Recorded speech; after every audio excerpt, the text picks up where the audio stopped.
Merci à tous les intervenants de cette table ronde. Quelques mots extrêmement brefs, car notre programme est chargé, je vous l'ai dit, et l'heure tourne, pour remercier celles et ceux qui, au fil de ces 2 jours, ont participé à tous les ateliers, à toutes les tables rondes, et remercier en particulier Stéphane Rossignol, le maire de la Grande Motte, et ses équipes pour la qualité de leur accueil. Ce sera ma dernière intervention pour ces assises, puisque le programme désormais va se résumer à 3 temps. Un premier temps qui consiste en la lecture de la résolution finale de nos assises dont Pierre Jarlier va vous faire part, et un second temps qui vaudra conclusion de nos assises avec l'intervention du ministre Jean-Michel Bailey. C'est l'occasion pour moi de le remercier à nouveau de sa présence aujourd'hui, mais au-delà de sa présence, de le remercier pour l'attention et le soin qu'il met dans chacune de ses actions au service des collectivités et des petites villes en particulier. Et nous avions apprécié, Monsieur le Ministre, que dès votre prise de fonction, vous preniez le temps d'écouter, de nous rencontrer et de tenir compte autant que possible dans vos décisions des enjeux stratégiques pour les petites villes que vous connaissez bien. Ensuite, et de manière beaucoup plus technique et logistique, nous vous inviterons à gagner, pour celles et ceux qui en ont le temps, le déjeuner, puisqu'un service de transport un peu original, vous le verrez tout à l'heure, nous emmènera vers une plage sur laquelle sera servi le déjeuner. Donc je laisse la parole à Pierre Jarlier et ensuite Jean-Michel Bailey conclura nos assises. Bien, Monsieur le Ministre, Madame la Présidente, chère Carole, Mesdames, Messieurs, il m'appartient maintenant la mission de vous lire la résolution finale de l'appel des petites villes.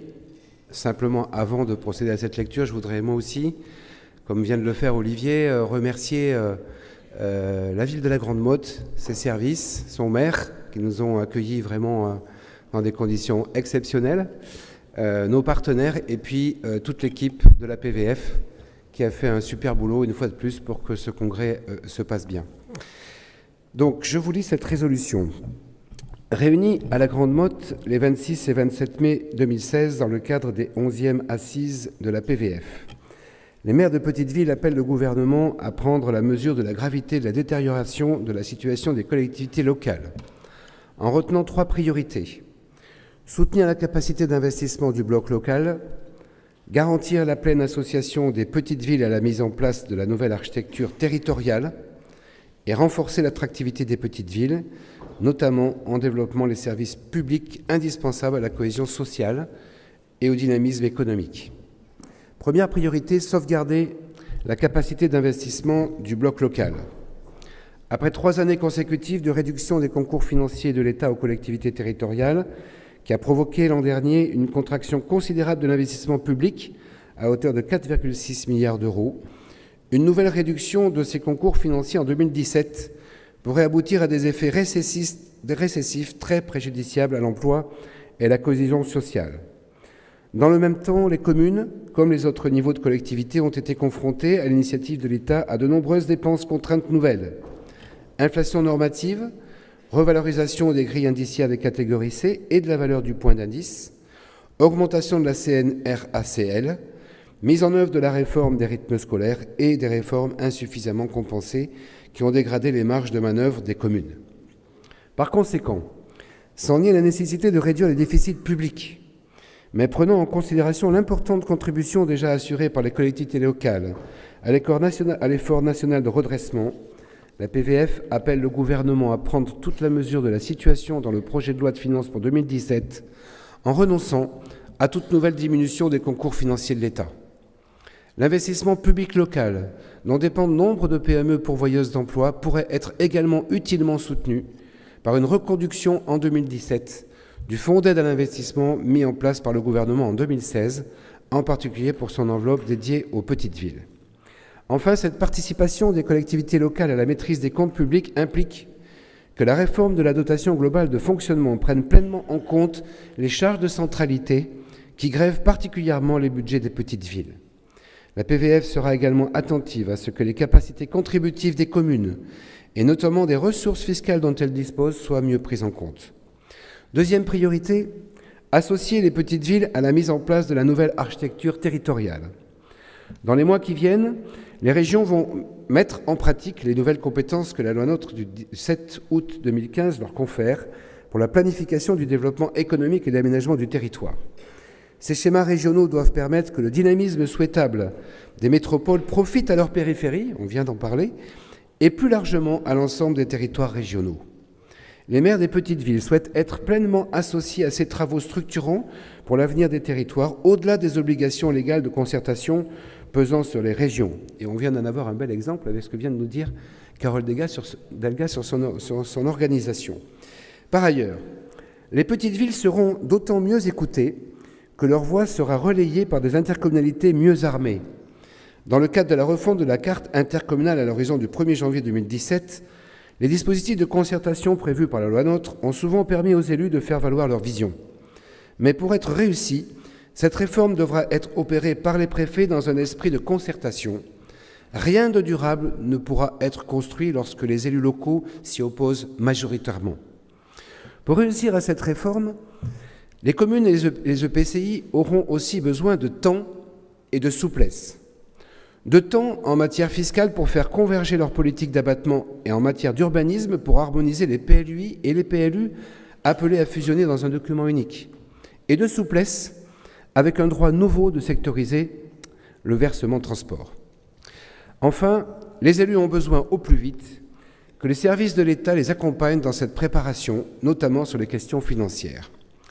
En participant pleinement à la mise en place de cette nouvelle architecture territoriale, autour d'intercommunalités et de régions renforcées, les élus des petites villes refusant le statu quo prouvent leur capacité à adapter le cadre de leur action, mais ils restent dans le même temps pleinement attachés à préserver leur capacité de décision à l'échelle de la commune.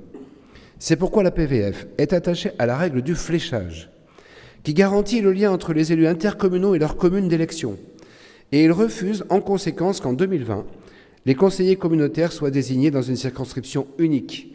L'intercommunalité ne saurait se transformer en supracommunalité. Troisième priorité, renforcer l'attractivité des petites villes. Pour soutenir le dynamisme des pôles que sont les petites villes, maillon essentiel d'un aménagement équilibré du territoire, de multiples chantiers sont ouverts. Il s'agit dans le même temps de rendre plus attractifs les centres-villes de nos communes et de garantir aux habitants des petites villes un accès aux services publics et privés indispensables à leur dynamisme. Le premier de ces services est la sécurité publique. Alors qu'une zone de sécurité prioritaire sur 5 se trouve dans une petite ville, la PVF appelle l'État à préserver les moyens de la police nationale afin de ne plus subir la perte de gendarmes et de policiers qu'a entraîné en son temps la révision générale des politiques publiques. Dans le contexte actuel, marqué par des attaques terroristes sans précédent sur notre sol et un état d'urgence prolongé, la police nationale et la police municipale sont complémentaires et nous n'entendons pas favoriser le remplacement de la première par la seconde. Dans le même temps, la redynamisation des centres-villes se pose avec acuité dans de nombreuses petites villes, notamment celles situées au centre de leur bassin de vie qui souffrent de la concurrence de leur périphérie, tant sur le plan du commerce que du logement. Le manque de diversité des logements, leur typologie, souvent mal adaptée pour les familles, leurs vacances fréquentes et parfois leur insalubrité, ont entraîné une réduction de la population dans beaucoup de centres-villes.